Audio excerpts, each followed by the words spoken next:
நம்ம பண்ணக்கூடிய வேலை கஷ்டப்பட்டு பண்ணுற மாதிரி இருக்காது. ஹார்ட் ஒர்க்கை விட ஸ்மார்ட் ஒர்க் ரொம்ப நல்லது.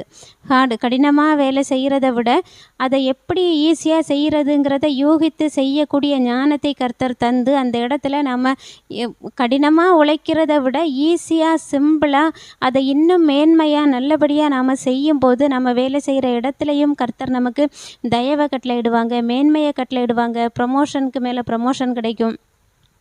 நாம் அந்த இடத்துல ஒடுக்கப்பட மாட்டோம். நாம் அநேகருக்கு சொல்லிக் கொடுக்குற இடத்துல இருப்போம். கர்த்தர் அப்படிப்பட்ட உயர்வுகளை நம்ம வேலை பார்க்குற இடங்களில் தருவாங்க.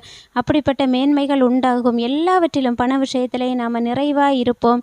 வீட்டில் இருக்கக்கூடியவங்களுக்கு நான் தோணலாம், எனக்கு எங்கேருந்து பணம் வரும், நான் நிறைவாக எப்படி இருக்க போகிறேன்னா இயற்கைக்கு அப்பாற்பட்ட விதத்தில் வரும். ஏன்னா நம்ம கர்த்தருடைய ராஜ்யத்திற்கு கொடுத்து கொண்டே இருக்கிறோம். அப்போது கண்டிப்பாக பண விஷயத்தில் நாம் ஒரு இளைப்பாறுதலில் தான் இருப்போம்.